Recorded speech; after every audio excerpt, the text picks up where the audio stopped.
Photos जो हैं वो वायरल हो रहे हैं। तो मेरी सभी बच्चों से गुजारिश है, सभी वालिदैन से गुजारिश है कि इस माशरे को सुधारने में हर इंसान का इंडिविजुअल लेवल पे एक सिग्निफिकेंट रोल है। अगर आप चाहें अपना सिग्निफिकेंट रोल प्ले कर सकते हैं। जब आपका बच्चा आपके घर में होता है, अगर आप मोबाइल फोन को बंद करके रखेंगे तो जाहिर सी बात है बच्चा भी मोबाइल का आदी नहीं होगा। वालिदा, वालिद, बड़ा भाई, बड़ी बहन, छोटी बहन, हमारे घर में बच्चे को फटे पुराने कपड़े हों वो हम बर्दाश्त कर सकते हैं, लेकिन हमारे तालिब इल्म को अगर एंड्रॉइड फोन ना हो, ये चीज वालिदैन को भी और समाज को भी कतई बर्दाश्त नहीं है। इसीलिए समाज के अंदर ये सारे हालात पैदा हो रहे हैं। और उस्ताद को आज किन किन जिल्लतों का सामना करना पड़ता है, जैसे कि हालात आज देखे जा रहे हैं। अगर उस्ताद डांट डपट भी करता है, सिर्फ बातूनी डांट डपट अगर एक तालिब इल्म को करता है, दूसरे दिन बेचारे को FIR का सामना करना पड़ता है। ये माशरे के हालात हैं। कहां जाएगा उस्ताद, कहां जाएगा वो नेशन का बिल्डर, किस तरीके से वो कौम की सरपरस्ती करेगा, किस तरीके से आपके ये नन्हे नौनिहाल कौम के बड़े बड़े IAS ऑफिसर्स, कौम के बड़े बड़े डॉक्टर्स, कौम के बड़े बड़े इंजीनियर्स कैसे बनेंगे, किस तरीके से हमारा मुल्क तरक्की करेगा। जिस मुल्क में असातिज़ा की जो है इज्जत न की जाए, उस मुल्क में कोई तालिब इल्म तरक्की नहीं कर सकता। जाइए आप लिख के लीजिए, क्योंकि उस्ताद ही एक बहुत बड़ा केस ऑफिसर, एक बहुत बड़ा IAS ऑफिसर, एक बहुत बड़ा डॉक्टर, एक बहुत अच्छा इंसान जो है वो पैदा करता है। लेकिन वालिदैन के दिमागों के अंदर भी एक चीज बस चुकी है जो मैं आज उनके दिमागों से बाहर निकालने की कोशिश करूंगा। बात कुछ इस तरह से है, आज के वालिदैन ने समझा है कि बच्चे को कॉपी देना, वर्दी देना और बस्ता देना ही काफी है। लेकिन बस्ता, किताबें और कॉपी देना ही काफी नहीं है अपने बच्चे को। उस बच्चे को कॉपी, किताबें, वर्दी देने के बाद उसकी निगरानी करना भी अव्वल दर्जी है। जब आप उसकी निगरानी करेंगे तभी जाके वो बच्चा समाज में आगे बढ़ सकता है।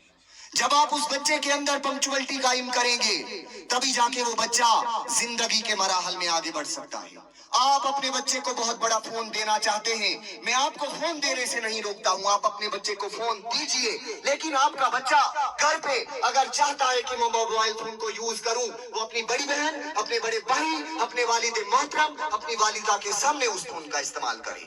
अगर कमरे की कुंडी चढ़ गई तो समझ लेना फोन पे कुछ गलत हो रहा है। कुंडी चढ़ाने की क्या जरूरत? अगर आपके तालिब इल्म को घर पे फोन इस्तेमाल करना है, वो इस्तेमाल करे, शौक से करे, वालिद के सामने करे, बड़ी बहन के सामने करे। अगर हम अपनी बच्चियों को फोन देते हैं, वो अपने वालिद के सामने फोन का इस्तेमाल करे, वालिदा के सामने फोन का इस्तेमाल करे। अगर वो साइड पे जाके फोन का इस्तेमाल कर रही है, जाहिर सी बात है कोई ना कोई गड़बड़ चल रही है। इन चीजों का ख्याल आपने और मैंने रखना है, तभी जाके हमारे समाज से ये बुराइयां खत्म होंगी। ये एक ऐसी चाल है बातिल की, ये हमारे बच्चों को नंगी फिल्में दिखाकर मरूद करने की कोशिश कर रहे हैं, कुरान से दूर करने की कोशिश कर रहे हैं, इस्लाम से दूर करने की कोशिश कर रहे हैं। क्यों? क्योंकि हमने अपने प्यारे आका जनाब मोहम्मद रसूलुल्लाह सल्लल्लाहु अलैहि वसल्लम के नक्शे कदम को छोड़ा। तो हालात ऐसे पैदा नहीं होंगे, फिर क्या होगा? हालात इसी तरीके के बनेंगे, इसी तरीके से हम जिल्लत और रुसवाइयों का सामना करेंगे, इसी तरीके से हम दर दर की ठोकरें खाएंगे। ये दर दर की ठोकरें हमें इसी तरीके से खानी पड़ेंगी।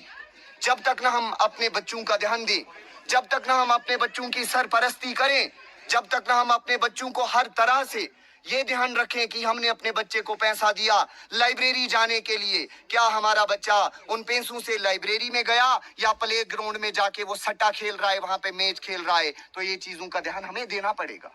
अगर हमने अपने बच्चे को लाइब्रेरी के लिए फी दी है, हमने वहां के असातिज़ा से राब्ता करना है। क्या हमारा बच्चा लाइब्रेरी के अंदर आ भी रहा है या नहीं आ रहा है? क्या हमारा बच्चा ट्यूशन सेंटर में जाता है या नहीं जाता है? क्या हमारा बच्चा ट्यूशन के टाइम ट्यूशन सेंटर में होता है या गलियों में फिर रहा होता है? इन चीज की निगरानी असातिज़ा और आप वालिदैन को करनी होगी, क्योंकि वालिदैन अपने बच्चे को अगर एक बेहतरीन अतिया अता कर सकते हैं तो वो अतिया, वो तोहफा, वो तालीम का तोहफा है। آپ چھوٹے سے چھوٹے تحفے کے لیے اگر اپنے بچے کو اس تحفے سے دور رکھتے ہیں، اسے وہ تحفہ نہیں دیتے ہیں، وہ چند لمحوں کے لیے روئے گا، ایک دن روئے گا، 2 دن روئے گا، لیکن 2 دن رونے کے بعد پھر خاموش ہو جائے گا۔ اس تحفے کے نہ دینے کی وجہ سے اس کی زندگی پہ کوئی اثر نہیں پڑے گا۔ لیکن اگر آپ نے اپنے بچے کو اس بہت قیمتی تحفے، تعلیم کے تحفے سے محروم رکھا تو وہ زندگی بھر محروم رہے گا، زندگی بھر محروم رہے گا۔ اور کل اللہ کے سامنے میدان محشر کے اندر آپ نے اور میں نے ان سوالوں کے جواب دینے ہوں گے۔ اللہ نے جو اولاد کا تحفہ ہمیں دیا ہے، کیا آپ کو لگتا ہے ہمیں اس کا حساب نہیں دینا ہوگا؟ ہم نے اپنے بچے کو کس طرح کی تعلیم دی، اس کا حساب اللہ کے سامنے دینا ہوگا۔ 3 سوالات، خالی 3 سوالات۔ نبی کون ہے تمہارا؟ تمہارا مذہب کیا ہے؟ تمہارا رب کون ہے؟ کوئی بڑی بات تو نہیں، چھوٹے چھوٹے 3 سوالات جن کے مختصر سے جوابات اس اندھیری کوٹری کے اندر دینے ہیں۔ لیکن ہم چاہیں گے ہم ان سوالات کو رٹ کے جائیں گے اور جواب وہاں پہ دیں گے۔ ایسا نہیں چلے گا۔ اگر جنت اتنی سستی ہوتی تو صحابہ کرام کے غلاموں کے چمڑے نہ ادھیڑے جاتے، آگ میں جل گئے صحابہ کرام۔ ان سوالوں کے جواب وہی دے گا دنیا کے اندر جس نے اپنی زندگی کو اپنے پیارے حبیب صلی اللہ علیہ وسلم کے نقش قدم کے مطابق زندگی گزاری ہوگی۔ اور میں ابھی تک ذکر کر رہا تھا اساتذہ کا،